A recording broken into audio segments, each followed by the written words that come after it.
Very excited to welcome Hugh Sullivan into the house tonight to talk about his pay and conditions survey.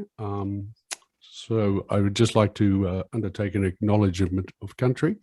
Inside the Outhaus acknowledges the traditional owners of the land that we call Australia and their elders past, present and emerging. Also like to shout out to the outstanding Outhaus oligarchs who put all this thing together and make it go really well. Thank you very much for all your hard work. It's been a great year in 2021 as far as the Outhaus goes, with all this virtual connection. And this particular session that is being presented tonight on pay and conditions takes us back to the start of the year, where we had 45 people in the room discussing pay and conditions, although Hugh's survey hadn't been produced or collated at that point in time. So without any further ado, I'm going to throw over to Hugh Sullivan, who's going to say a few words, and then we'll get on with the presentation. Thanks, everyone.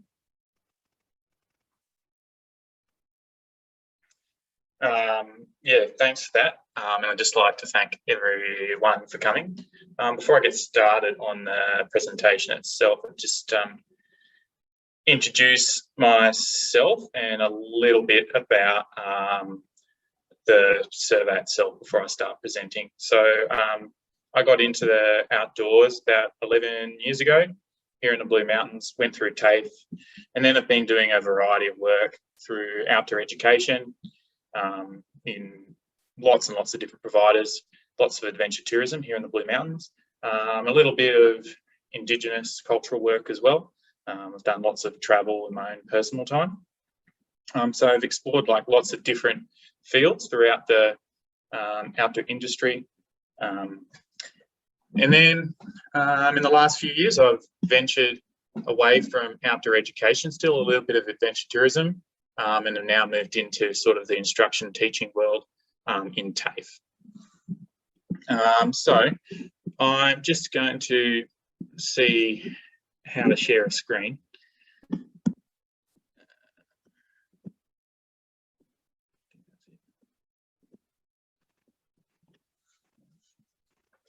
So just as a bit of a front load, the survey is still open. This is the preliminary data.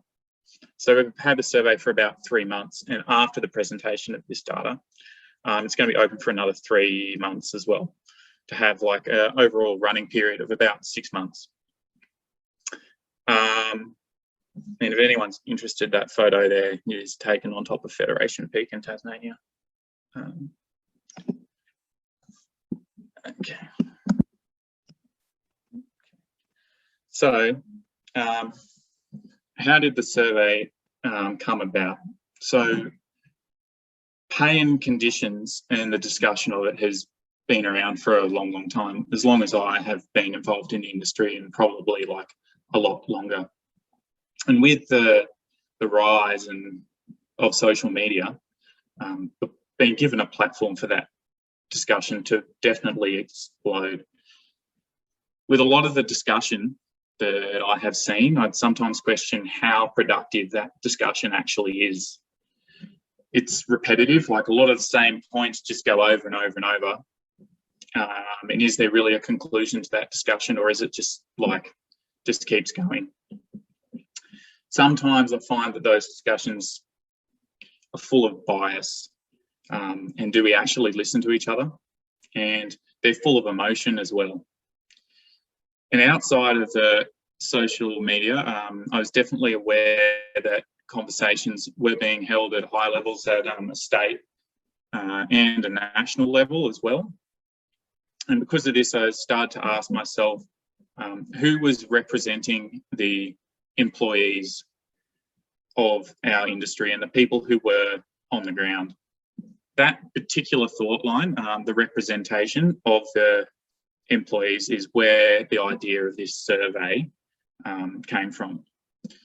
And I can't really stress that enough, is that this survey and the idea of it was for nobody in particular but the employees. It's trying to get representation of employees out there.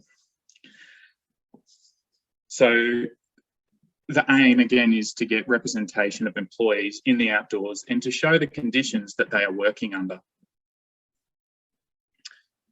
And to hopefully be able to use this data to able to identify any problems we may have in the industry in paying conditions. The other aim that I had from it is to help educate employees on their conditions in the workplace.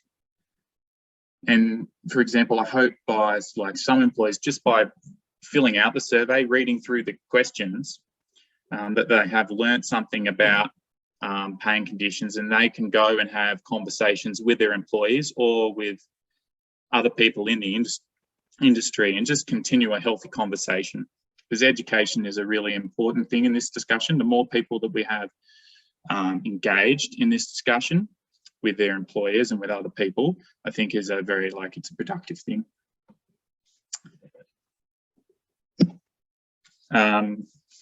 So the origin of the question. So why did I pick these 18, 20 questions? So as I talked about previously, we've had discussions on pay and conditions for a very, very long time. So the questions that I've come up with are based on what I've observed on social media and the discussions that I've had myself through my working career. And so they're really the questions that for topics that have occurred most commonly. And so I've taken that information and I've put it into a survey. So as I've got there, why is pay not directly addressed in the survey? Things like how much should we be paid? What is the right day rate? What is the right hourly rate, overnight rate?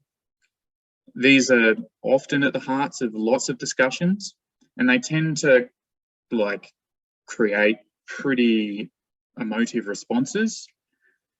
And I really wanted the survey to try and just get data and it not to be a really emotive thing and create all of these biases. So it's very easy to get bogged down in numbers.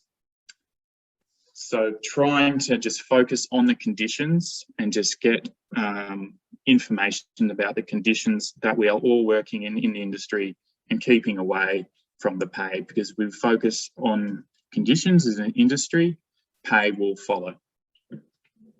The other thing that I was asked from the very beginning, the quality of the data and how can I trust that it will be accurate. And what I believe is that the more people and the bigger the sample size, we can trust in that accuracy. So I think this afternoon I saw there's about 270 people that have filled out this survey so far. And I really want to thank everyone that has filled it out so far, which is fantastic. And I hope that we can keep growing in that and getting more information. And I think it's important to remember that this hasn't really been done before, trying to get information from around Australia on what is happening for our employees out there and what are the conditions they're working under, and just trying to get them to openly share what's going on. So without further ado, I'll move on to some of the information. So the first one we have here, and some of these I would have put out on social media, is how we're employed in the outdoors. So we can see there that a large majority of people are employed casually.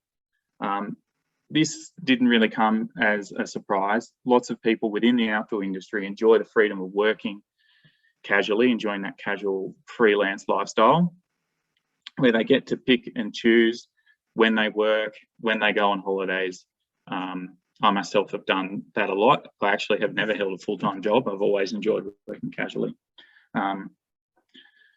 This did bring some questions to mind for me when I saw this particular statistic. For the employees,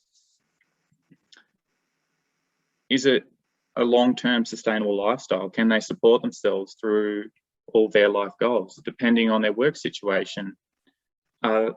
Are they provided opportunities to upskill? Is there job progression in the workplace?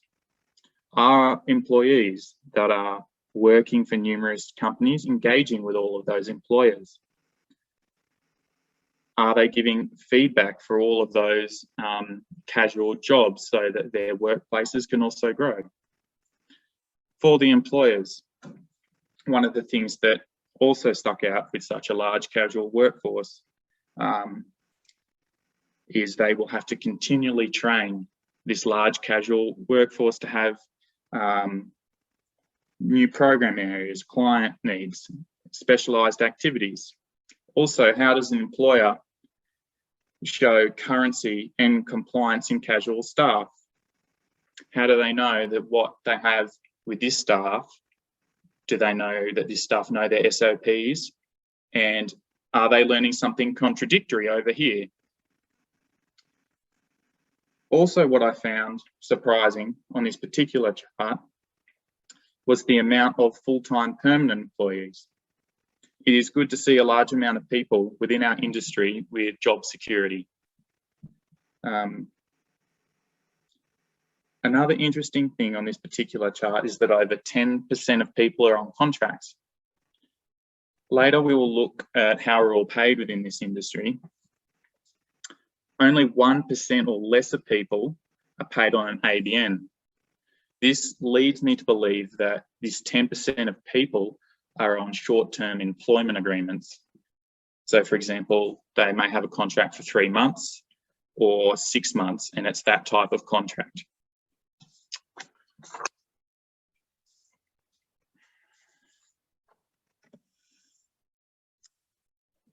So moving on, here's another one that I may have posted recently. And so we're looking at the hours that we have agreed to work in either like an employment agreement versus the hours that we actually work. I'll just give you a few moments to just have a look at either one of these before I start talking.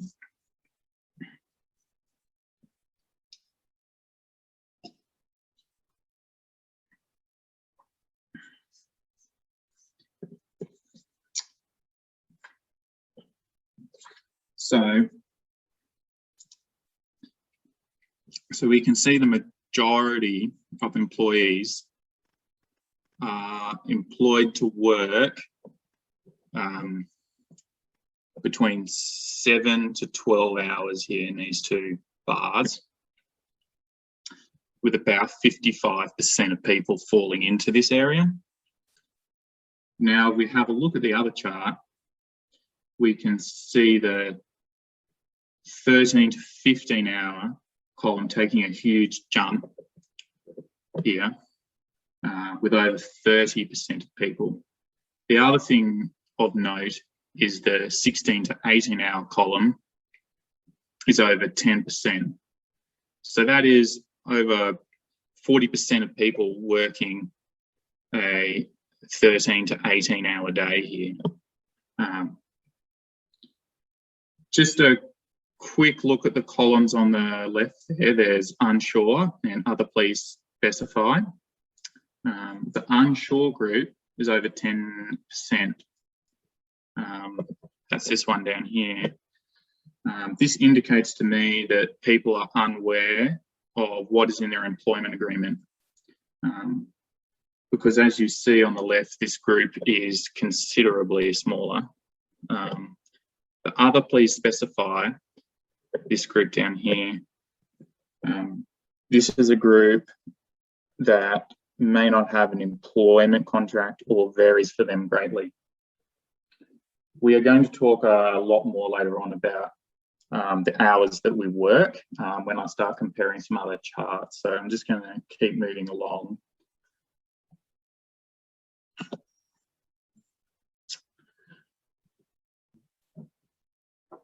So here we can see that a large majority do overnight work in the field.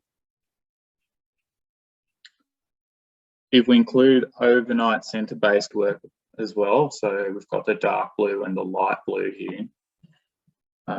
That's over 50% of people are engaged in overnight work.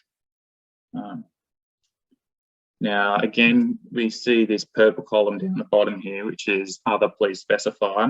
That's generally people who are actually engaged in all different types. So they might be doing some single day, they might be doing some overnight in the field, they might be doing some centre-based. So not one particular column applied to their work. Again, I'm not going to spend too long on this because I refer to this chart later on when comparing some different things.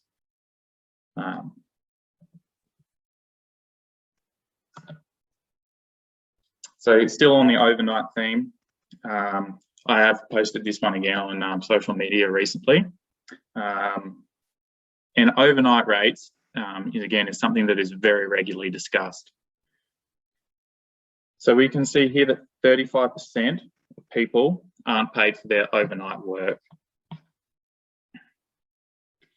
And 27% are paid a flat rate. So that could be they have their rate and then they might be paid extra, whatever it is, to be out in the field overnight. And then 9% are paid an overnight rate, then plus a response rate if they are up in the middle of the night. Again, this other please specify generally was referring to full-time employees who might have like time in lieu, or they might have a day off, depending on their arrangement with their employer. This overnight work, this chart, we'll be definitely having a deeper look at this in comparing to some of the previous ones as well.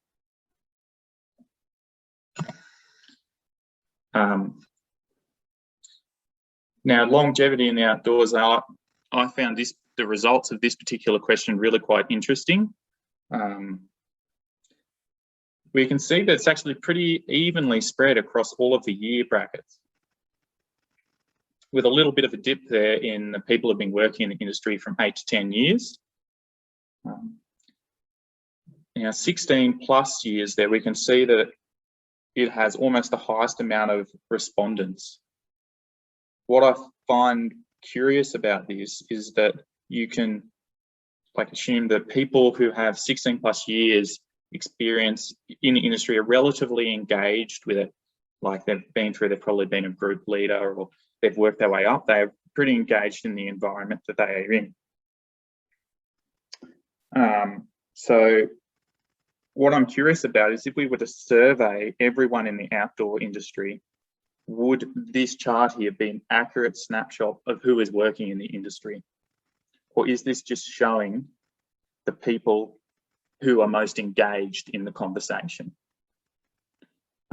I suspect that it would show a higher amount of responses in the 0 to 4 years and less responses in the upper years. That's just a suspicion. I'm not, obviously it's not fact because I don't have the data. And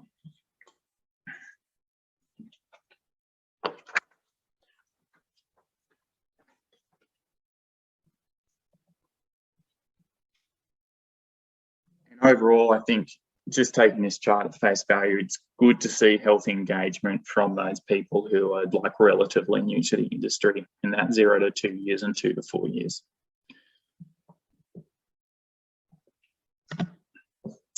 So, long days. So as we established a little bit earlier, about 40%, and so I get that particular number is we've got this 13 to 15 hours and then 16 to 18 hours. About 40% of people are working a 13 plus hour day. And then we can also see that a large majority are working overnight as well. So if we have a think about that, what truly means for the staff working long days overnight in the field. If I'm working that 15-hour day and I'm responsible for a group, further I'm responsible overnight and to respond to incidents that may occur. It's a long time to be mentally engaged and technically to be at work the whole time. Some questions that came to mind when looking at this chart and thinking through this scenario is fatigue management and risk assessment. Most guides and educators, they will work numerous days in a row and potentially programs a row and months back to back like this. So if they are consistently doing long days back to back and being overnight in the field, do we have fatigue management in our risk assessments? How do we as employers justify putting our employees in this particular position, especially if there is an incident? Am I comfortable as an employee voicing to my employer about my fatigue or about the position that I'm in? Are there any implications for insurance about this type of program consistently? Overnight work, and don't get me wrong, is a very important part of the outdoor industry. I have had like pretty incredible experiences with groups working in that outdoors. I just believe that as an industry for both employer and employee, that we need to look at the long-term sustainable nature of overnight programs.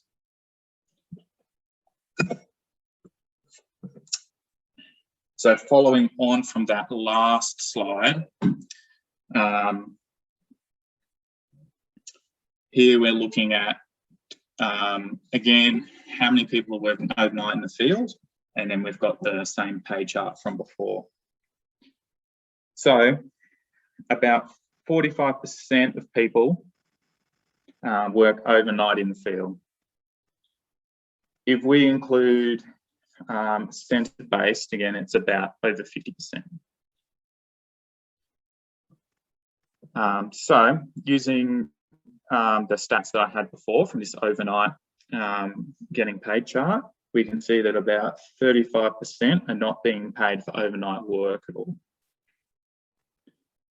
So that is about 2/3 of people that are working overnight programs and not being paid for it. Further, we see 27% of people are being paid a flat rate for overnight work. So this means usually a set amount on top of a day rate. So what I ask is, are they being paid for all the hours they work during the day? And are they being repaid to respond to an incident if they are up at night? So what does all that mean that I was just saying? Potentially it means that up to 60% of people are either not being paid for an overnight rate, they're either not being paid appropriate for the time they spend in the field, or not being paid for the time that they spend awake at night responding to incidents. And the question that I really ask is, as an industry, are we happy with this going forward? So what we can also see there is under about 10% of people are paid to be overnight in the field, also if they respond to an incident as well. Now, overnight rates are definitely a bit of a sticking point, and they are complex. And I just also like to point out that this survey is not trying to solve a problem. It's just trying to identify different issues, and is just a tool. It's not trying to be the grand problem solver.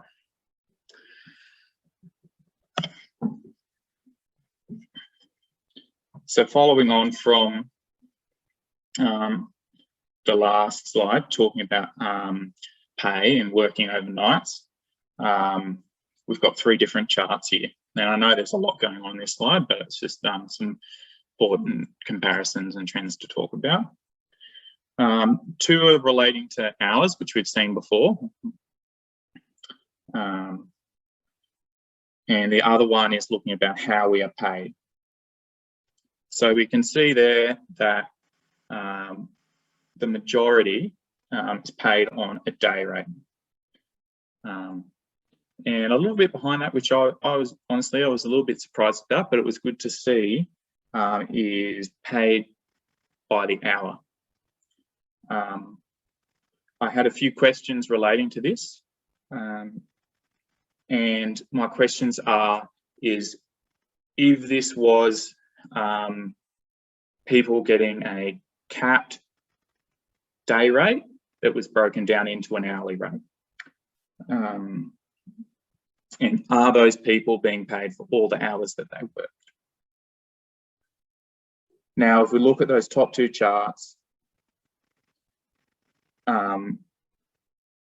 we can see that on average, that we are working more hours than we are employed to.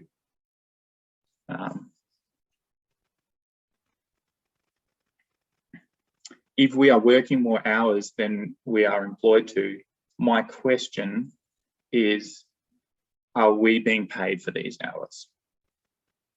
If most people are being paid on a day rate, the previous slide would also imply that we are not being paid for all the hours that we are working.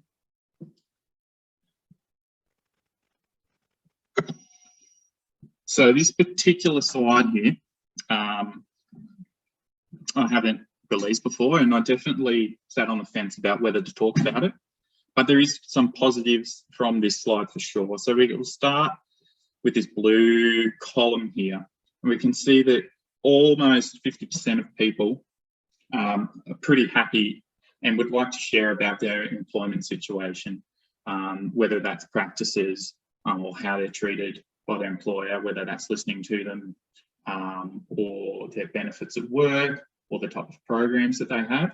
And so that's a really positive sign that nearly 50% of people would like to tell us all about their employer.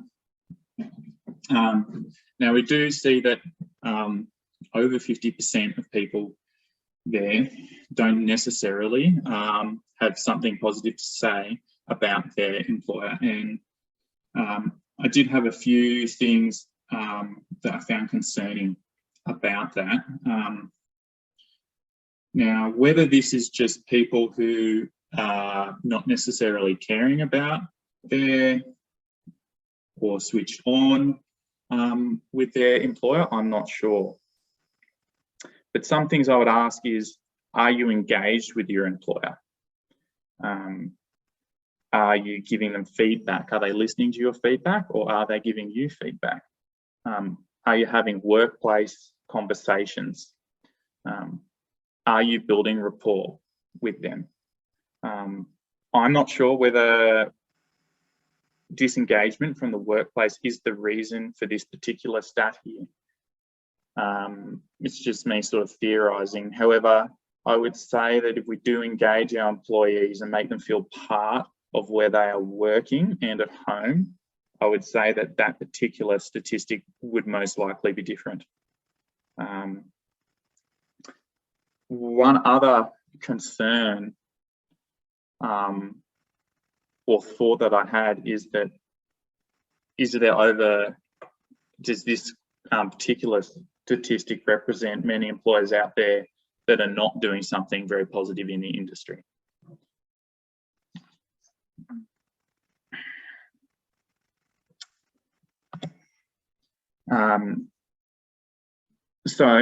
Another talking point that has been floating around for eons is first aid kits. And so we can see here in this particular graph that the majority of the industry is doing the right thing. And that is really, really good to see. Traditionally, and I know I've definitely experienced this, is that the onus was on the employee to provide and maintain their own first aid kits. So when I saw this, I definitely was pretty happy to see that the majority of employers out there are providing and maintaining first aid kits for the workforce. And there's the statistics relating to that previous graph there.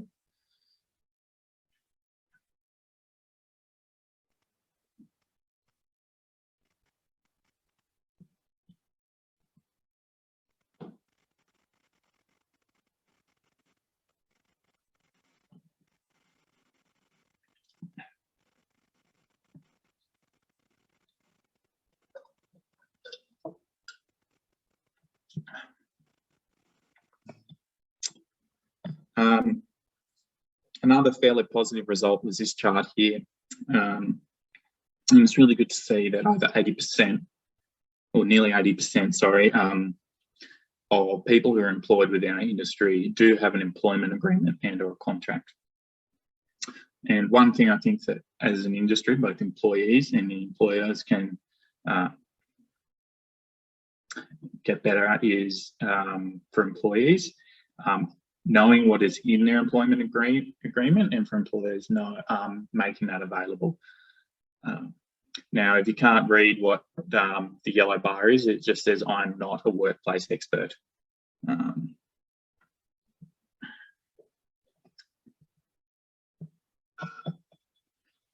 So where to from here, and some key takeaways. So we've gone through a bunch of these charts, compared the data, and like there's a lot of stuff going on. It's a pretty complicated issue, as we know, as we've probably all had this discussion at times. And as I've mentioned before, I'm not trying to solve the issue, just present some information. And I suppose I'd like to finish up to talk about sort of consistency, simplicity, and transparency.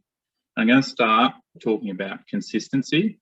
So what I've done is, on the next slide, I randomly selected 2 respondents anonymously. There's no names or anything. They're just person 1, person 2. I'll just put them into a table, as we can see here.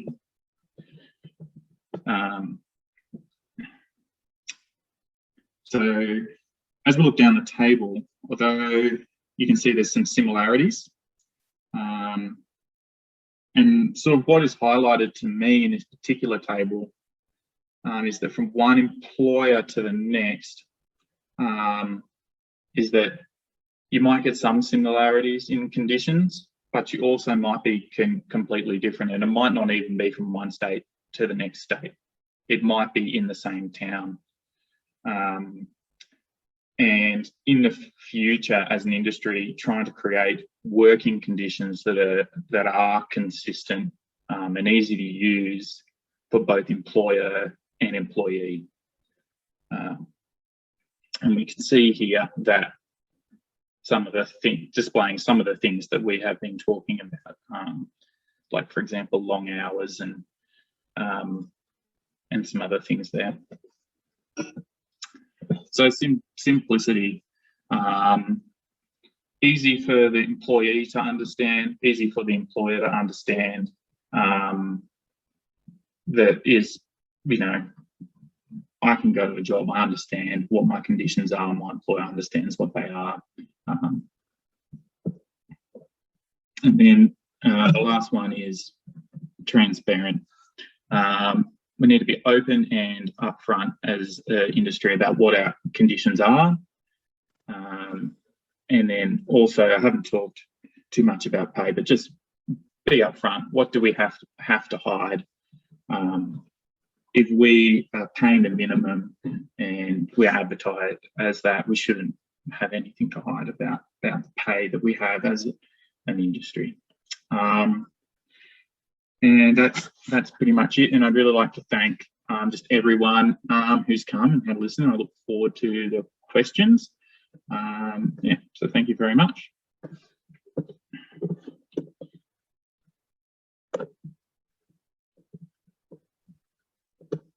Thanks for putting together the fabulous data on the survey and compiling it all, Hugh. Once again, I think just a magnificent effort on behalf of the industry. But I'm going to throw it over to the room now to ask questions and generate a conversation in this area. Yep.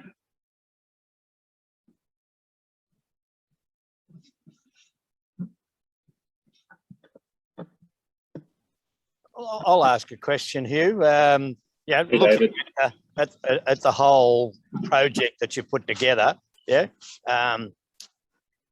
Does it look? Is it clear that we wouldn't have to change very much to be much better at what we do as employers? We got to change a lot, yeah. Is it a big step, I think it's like I think it's like generally there's some things we do well, and then there's some other things that's room for employment. And really it just comes down to that consistent thing, because there's a group of people, obviously, or a group of employers that are doing things well. And then there's a group that might not be doing things as well, you know? So I think it's that thing is like when there is momentum within by having a conversation, and the more people that you have on board, I think that's how change can actually start.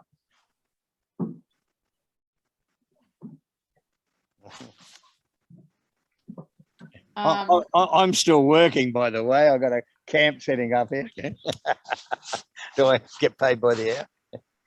I don't know if this is a question or a comment or something for the group, but I've noticed I think it's Aussie Freelance Outdoors, that there's been, I think that's where you've been posting a lot of this discussion was in there. And a lot of the people who are now posting job adverts, there seems to be a little bit of a shift there that and encouragement that the people who are posting job adverts, that they include the pay and some of the condition stuff. Yeah, and that's really good to see. That there has been a shift, and it's a new thing, but it's good. It's good that it's happening. Does the rest of the group here, do you guys think that's a good way moving forward, that we need to encourage all employers to kind of post that? Because I did see some comments in there, I think from some people about, you know, I guess the idea that if somebody's interested in a job, then they'll do the extra click and find out actually how much they're being paid for it, but having to go that extra click. So I don't know what the rest of the group thinks about that. Is it something where we want that out there, or is it something that you want to show people to show interest by actually like clicking to see more about it? I think we should be posting what we're paying at the moment. In the future, when we've got an award, yeah, which will be down the track somewhere, yeah, you don't need to put the dollars in. It'll be, it's a level 5 in the outdoor, industry award or something. But at the moment, I think we should be encouraging people to put what they're actually paying and what conditions are. I've often found the pay a little bit tricky to come at. So even by the time you do that extra click or another 2 click-throughs, you've sort of invested quite a lot of time and energy and perhaps a bit of emotion as well in the job before you find out that actually it's not something that will help to pay a mortgage. And so I think having it up front is very valuable.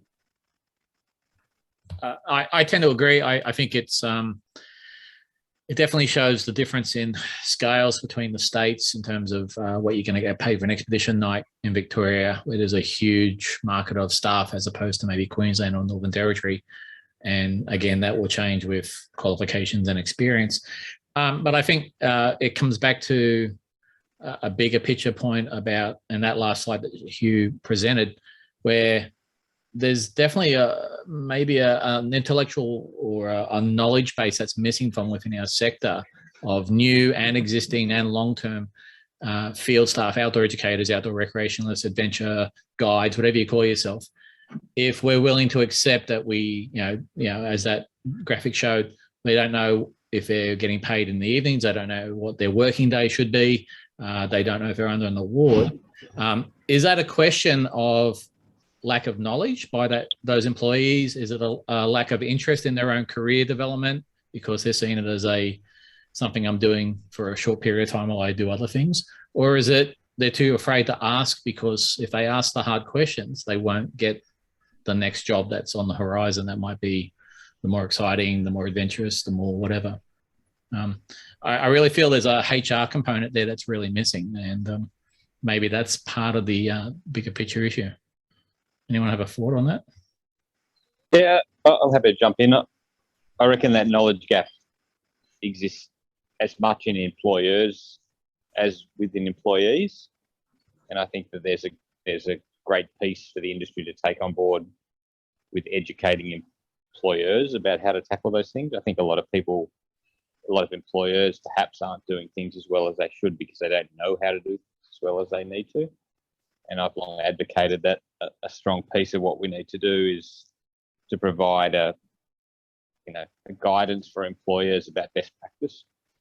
And I think some of the great stuff that Hugh's brought out is really, you know, highlighting the issues that employers need to tackle, and the employer that's not reading that survey and rethinking about the way that they're communicating and talking with their staff is probably missing the point. But I think that there's a big piece for the sector to provide some education for employers about how to tackle things like overnight allowances and how to tackle things like hours of work and how to tackle things like penalty rates and those things. I don't know that a lot of employers are necessarily doing the wrong thing intentionally. I think they're probably doing the wrong thing perhaps because they don't understand how to do the right thing. Paul, do you think that's a reflection of the fact that a lot of managers or owners of businesses in the sector are former field operatives who have stepped up and have graduated and started their own business at some point, and they miss that step of that professional development of HR and I guess a secondary point, who would we go to for that? Is that the peer industry to, you know, is that the Outdoors Queensland, the Outdoors New South Wales and ACT to be providing that level of training? I think it's definitely that, but I also think it's definitely that there's some history there. You know, we can't get around the fact that when I started working in the outdoors, I got a daily rate. When, you know, many other people started working in the outdoors, and things have evolved, and there's not that guidance for people to understand how to, you know, like hourly rates are the way that we have to employ people in Australia in 2021, full stop. That it's not up to us as an industry to decide that we pay daily rates. It's not up to us as an industry to decide that we don't compensate for people, to pay people for what they might do in the course of a night when they're working on an overnight program.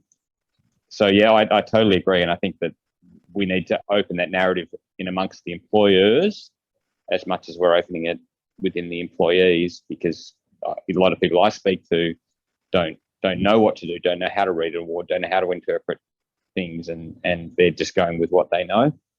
And I look, I'm a big advocate for saying, as a sector, we need to find a way to remunerate our staff for the things that we do, not change the things that we do in order to comply with the remuneration that we need to do. And I personally believe that multi-day programs and guides or instructors or group leaders working for multiple days on a program is an integral part of what outdoor education in particular is. So we need to find a way to make that happen, not to let conversations around employment dictate what we do, because it's achievable. And I've long advocated if we as a sector can come up with some guidance for people to say, oh, what do you reckon about overnight? So, you know, it's a mystery. It's obviously it's a mystery, but if people can share what they're doing and if we can get some conversation going, and that's why I love the work that's going on, and some of those questions that Hugh's put forward are amazing, because they get to the nitty gritty of it. They get to the elephant in the room, and we can really tackle that. So it's a great conversation as far as I'm concerned, and I love that the conversation is being driven by employees. But I think that in order for us to get any traction with it as a sector, we've got to really bring the employers on board as well, and find a way to engage what they've got to think about it as well. Awesome, thanks for that, Paul. Hugh, did you have your hand up? Did you want to add something in, or was that from before? I was going to ask a question to Hugh Sutherland, a bit of a double-barreled one.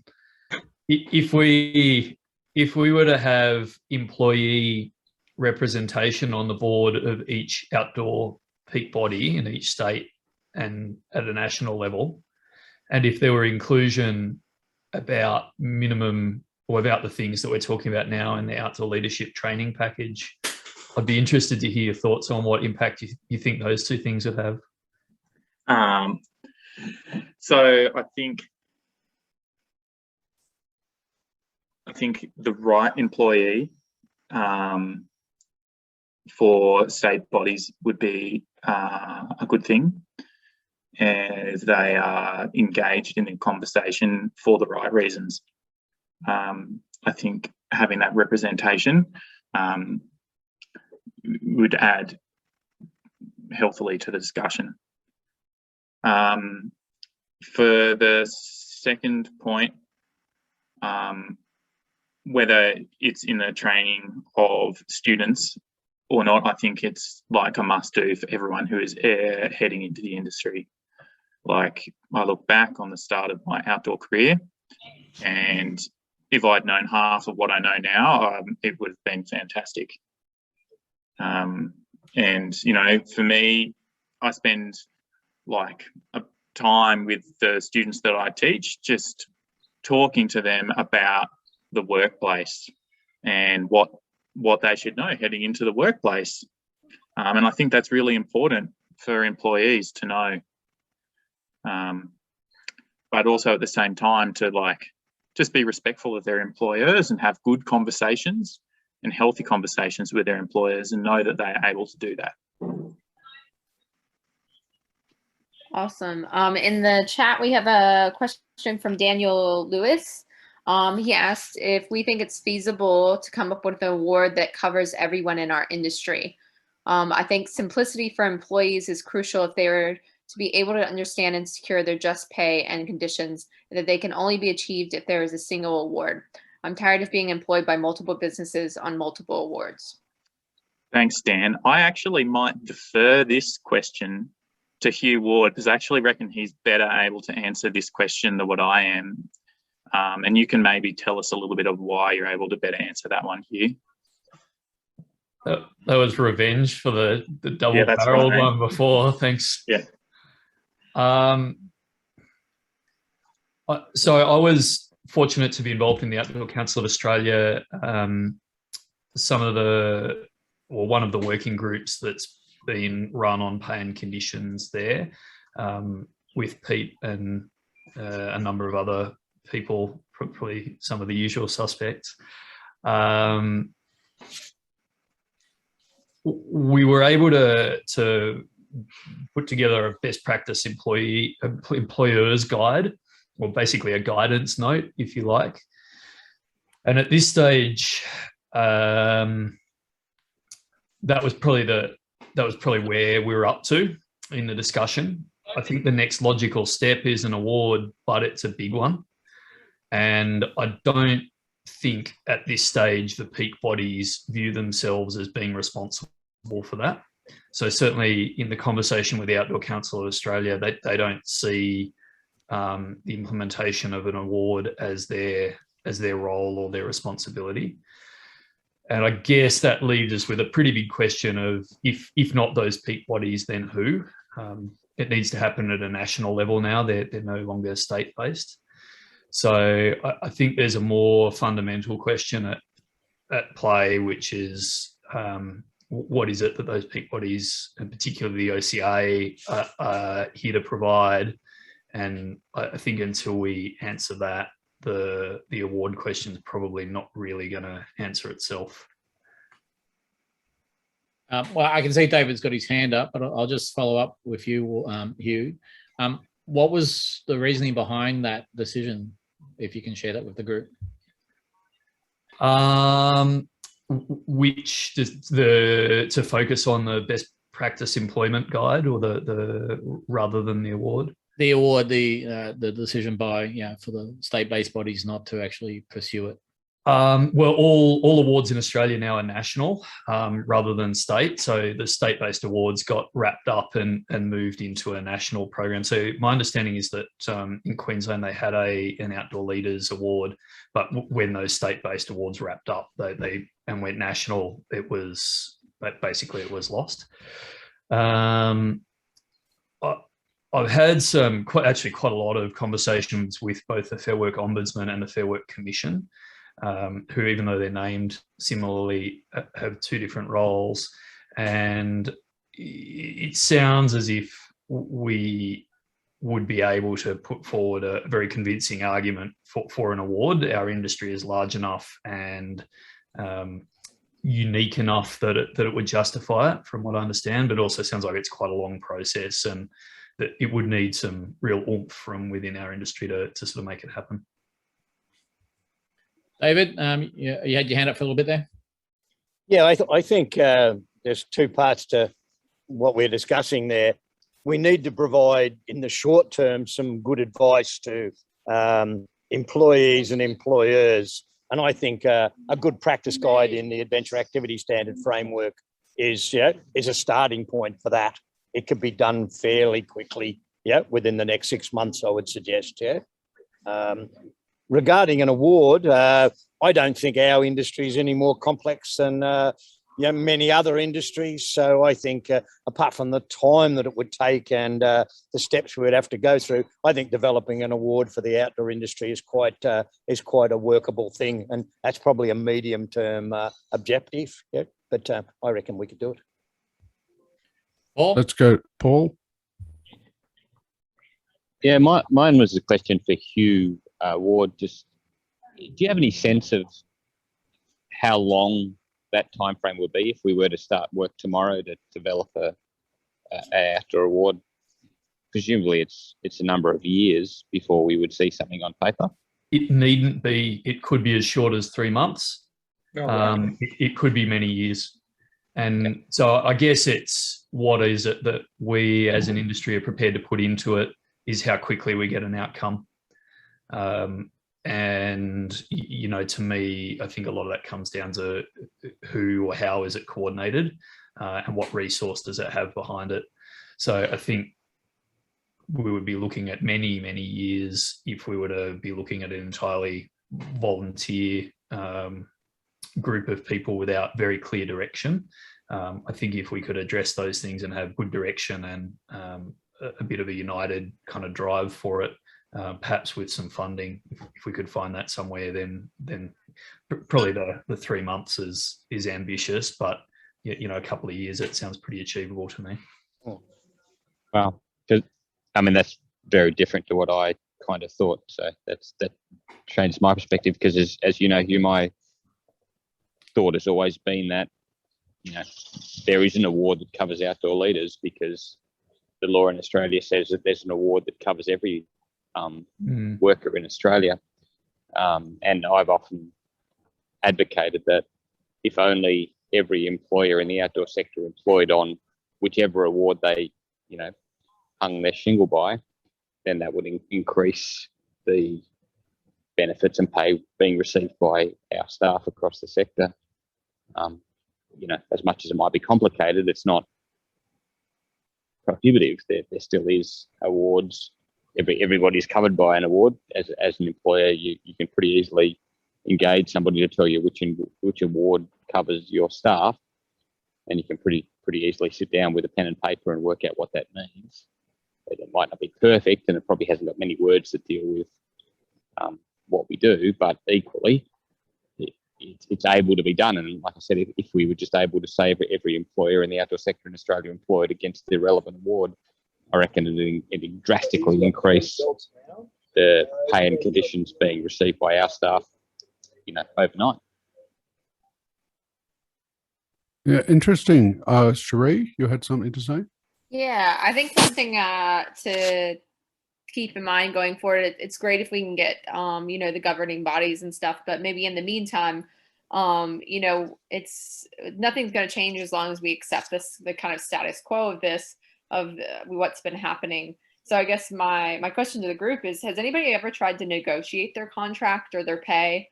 And if you did, how did that go? And I guess going forward, is that something that we as the employees can do to make change, is by, you know, being willing to ask for negotiations or ask for things to be changed?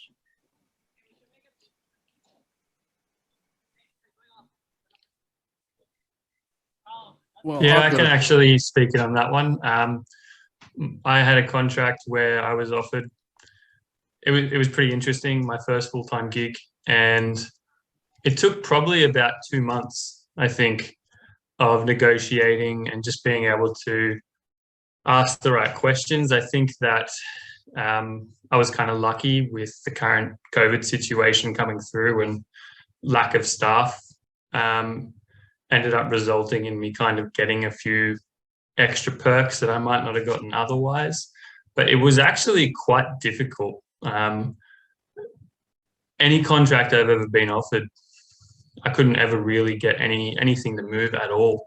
And this one, I just had to spend time and time and time and time doing it. It was almost kind of a small contract, actually getting the contract itself. A lot of what I was promised initially didn't come through. So I sort of thought, I negotiated a certain contract. And then when the contract actually came through, a lot of it was a little bit less than what I was expecting or what I'd been initially promised. And a lot of excuses kind of came out of the woodwork. So that was where it started to extend itself and sort of got into the next month. And eventually we both came to something that we were happy with, but it was a long, arduous process.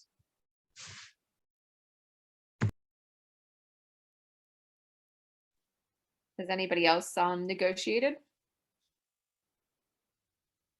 I've had a fairly long career in this sector, and I've had some experience in negotiating contracts. What I would say is what has worked is employees and employer organizations that have been open to that negotiation. So they actually understand their work that they are employing people for, and they understand that fully, and they are willing to compensate employees because of the unique nature of that job. And I would suggest that those organizations are high quality organizations.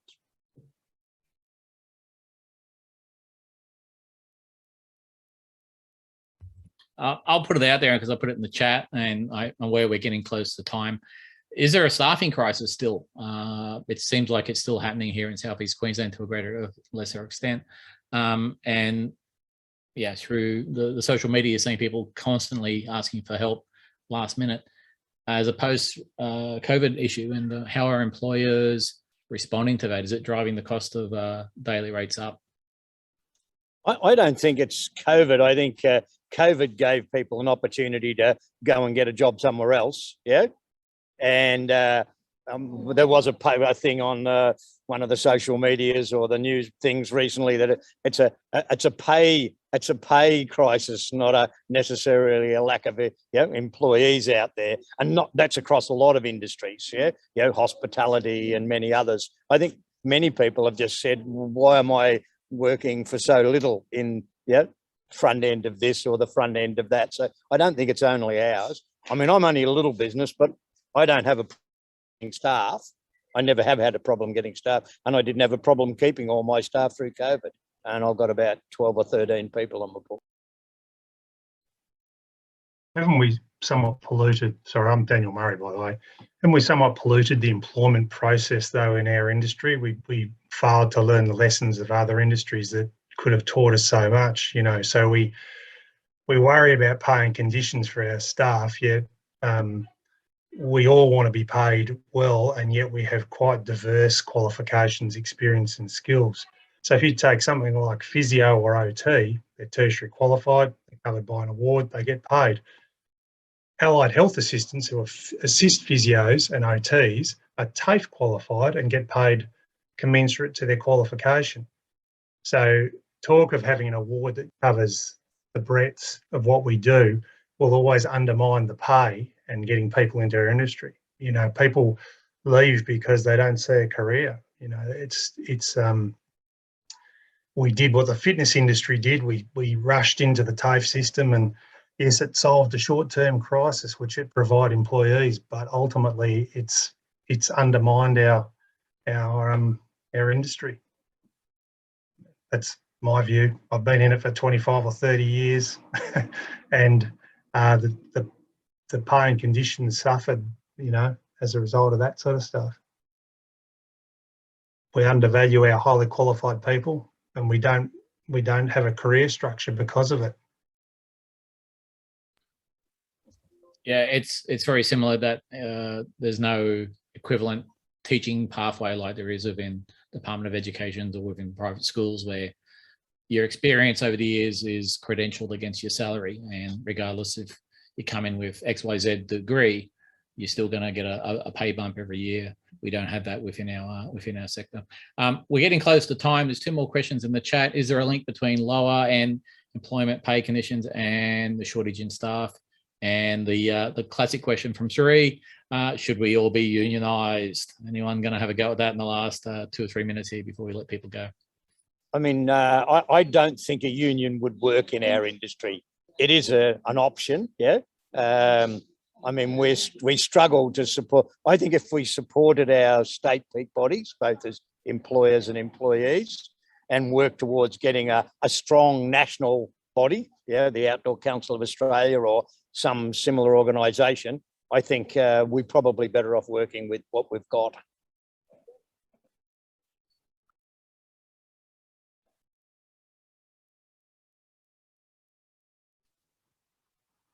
Did anybody want to attack that other, the link between lower employment and pay conditions and shortage in staff? Can you clarify, are you talking about current shortage of staff? I guess I wonder, the staff crisis or staffing crisis we're having, is there a link between less desirable employers and their inability to get staff, and are desirable employers still going pretty okay, or is it more broad? Is it a broad? I reckon I reckon there's a lot going on there. Like, was it the fact that training didn't happen for a long time, so they didn't put out as many potential employees for a period of time? Was it the fact that people left the industry because of COVID lockdowns and that there weren't operators happening, so there weren't jobs there for a period? Was it the fact that outdoor staff were getting COVID payments and therefore they were happy to just get COVID payments for a long period of time and just live off that money? Like, I think it's like not just a very simple answer, I'm going to throw Andrew Boyle, who's a big employer here in Southeast Queensland and nationally, for his observation on that, and then we might quickly wrap it up. Andrew? Hey, Dave. What exactly do you want me to say? Dave? What's your feedback on the staffing crisis? Is it pay conditions? Is it people being choosy? Is it people being on Centrelink benefits, or is it a combination of all the above? I think it's a whole range of things, really. I think there's currently up here, for example, there's a lot of work, but we're not. I wouldn't say that the whole industry is short that many people. Normally, if we could get people to come over the border, we wouldn't really have an issue as such. So some of that, people not being able to move around. I think Dave Chitty was talking about hospitality and whatnot. I'm sure that there's a lot of other spaces that would be using people from the UK and New Zealand and wherever else who would come over and do short stints of work to fill some of those different holes. But I haven't seen it being a huge issue at this stage. But it's still stressful. I mean, if you're short one person, it's stressful. So yeah. Thanks for that, Andrew. This is the time that we will close the official portion of the meeting. So you guys are welcome to stay afterwards, and we just have a little chat. If you guys want to continue the conversation, please feel free to stay. Thanks to everyone for showing up and giving some input, and thanks to Hugh for joining us today. Hugh, did you have anything you wanted to add? You want to plug your survey one more time so that everybody who hasn't done it can participate? Yeah, I'm going to continue sharing the link pretty regularly and keep updating everyone on the data, and just really want to thank everyone for coming and listening and for the conversation.